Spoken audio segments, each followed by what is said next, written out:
The December wind howled through the empty streets like a wolf searching for prey. Thomas Reed pulled his collar higher, his breath forming ghostly clouds as he stepped into the bitter night. Christmas Eve, 11:43 p.m. Another sleepless night stretched ahead of him.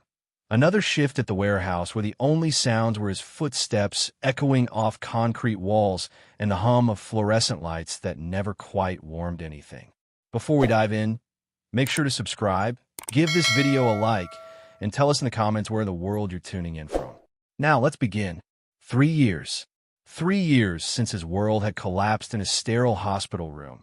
Since he'd held Emma's hand as she slipped away from complications no one saw coming. 3 years since he'd buried not just his wife, but their unborn daughter they'd already named Sophie. 3 years of existing rather than living, of building walls so high around his heart that even he couldn't remember what it felt like to care about anything. But tonight, something made him pause. Near the dumpster behind his apartment complex, a small shadow moved with desperate purpose. At first, Thomas thought it was a stray cat, but as his eyes adjusted to the darkness, his blood turned to ice. It was a child, a little girl, maybe 6 or 7 years old, methodically digging through garbage with hands so small they could barely grip the trash bags. Her movements were practiced, efficient. This wasn't her first time. "Hey there," Thomas called softly, his voice rusty from disuse. The girl's head snapped up like a startled deer, her enormous green eyes wide with terror. She clutched a half-eaten apple against her chest, ready to bolt. Her clothes were layers of mismatched fabric, too big and too thin for the freezing night. Her blonde hair hung in tangled knots around a face that was far too serious for someone so young. "It's okay," Thomas said, raising his hand slowly. "I'm not going to hurt you." The girl studied his face with the wariness of someone who'd learned that adults couldn't be trusted. When she finally spoke, her voice was barely a whisper. "I wasn't stealing. I was just looking." "Looking for what, sweetheart?" "Food." The word came out so quietly that Thomas almost missed it, but it hit him like a sledgehammer to the chest. This tiny person was starving. On Christmas Eve, while he'd been wallowing in his own misery, this child had been surviving alone in the cold. "What's your name?" he asked, kneeling down to her level. "Lily." She pressed herself against the dumpster as if she could disappear into it. "I'm not supposed to talk to strangers." "That's very smart," Thomas agreed. "I'm Thomas. I live right here." He pointed to his building. "Lily, where are your parents?" The question seemed to physically hurt her. Her small face crumpled, and she looked down at her worn sneakers. "My mom, she left when I was little. And my daddy," her voice broke. "He died last month. Car accident." Thomas felt something crack inside his chest. Something that had been frozen solid began to thaw, sending sharp pains through his ribcage. "Where have you been staying?" "Foster homes," Lily whispered. "But the last family, they said they couldn't handle me anymore, that I was too much trouble because I cry at night. So I ran away. I've been hiding in the basement of that building." She pointed to a condemned structure across the street. Thomas's vision blurred. This child, this beautiful, innocent child, had been thrown away like trash, failed by every adult who was supposed to protect her, left to fend for herself in the dead of winter. "How long have you been out here, Lily?" "4 days." She said it like it was nothing, like 4 days of a 6-year-old surviving alone was perfectly normal. "I found this apple yesterday. It's only a little brown." Thomas stood slowly, his mind reeling. 4 days. This baby had been alone for 4 days, eating garbage, sleeping in an abandoned building, while the rest of the world celebrated Christmas. While he'd been drowning in his own self-pity, she'd been fighting just to survive. "Lily," he said, his voice thick with emotion he hadn't felt in years. "You don't have to do this anymore. You don't have to be alone." She looked up at him with those impossibly large eyes. "What do you mean?" "I mean, how would you like to come inside where it's warm? Have some real food, a hot bath, a safe place to sleep?" Lily's bottom lip trembled. "You won't call the people who take kids away?" Thomas knelt down again, meeting her at eye level. "Not tonight. Tonight, you're safe with me. We'll figure out tomorrow when tomorrow comes."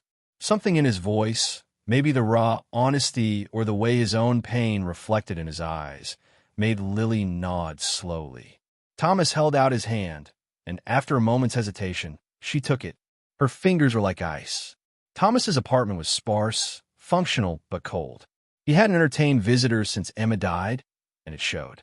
But as he watched Lily's eyes widen at the simple warmth of central heating, he saw his empty space differently. Through her eyes, his nothing suddenly felt like everything.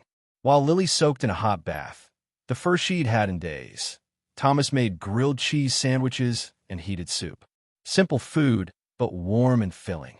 When she emerged wearing his old t-shirt like a dress, her cheeks pink from the hot water and her hair clean, she looked like a completely different child.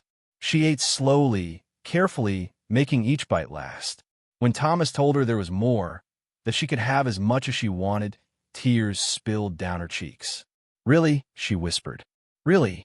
That night, as Lily slept fitfully on his couch, Thomas made phone calls he never thought he'd make. He contacted social services, spoke with lawyers, researched emergency guardianship procedures. For the first time in 3 years, he felt purpose burning in his chest.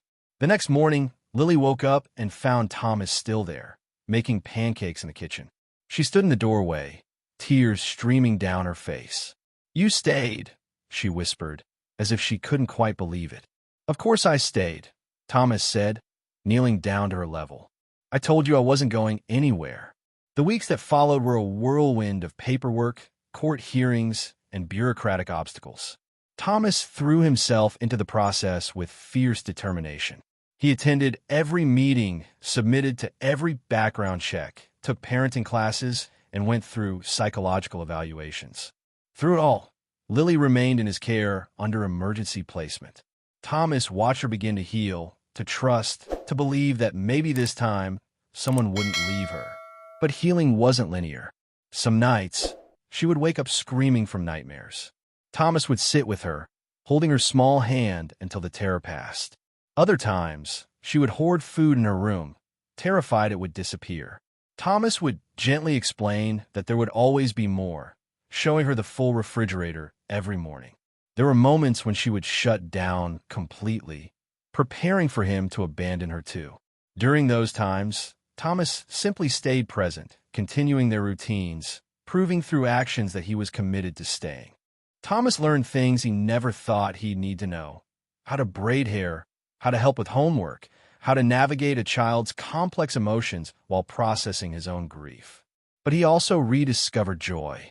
The first time Lily laughed at one of his terrible jokes, really laughed, Thomas felt his heart remember what happiness sounded like. When she brought home her first A+ in reading, her face glowing with pride, Thomas understood what it meant to be proud of someone else's accomplishments.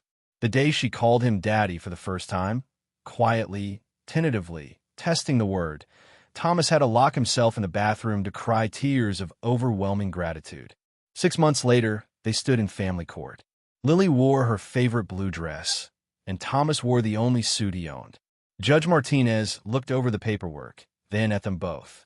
"Mr. Reed," the judge began, "when we first met, you were a man with no experience raising children, requesting guardianship of a child you'd known for one day.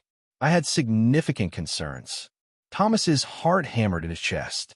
"However," Judge Martinez continued, "the reports from your social worker, from Lily's therapist, from her teachers, all tell the same story. A man who has dedicated himself completely to healing and caring for a traumatized child. Lily, do you have anything you'd like to say?" Lily stood up, her voice clear and strong. "Your Honor, Thomas saved my life. Not just that night when I was hungry and cold, but every day since. He taught me that families aren't just people you're born to.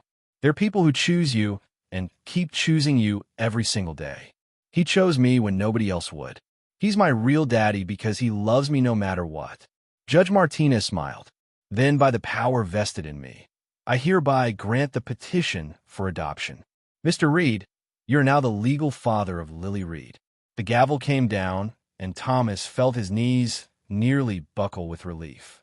He looked down at Lily, who was grinning so widely he thought her face might split in half. "We did it," she whispered.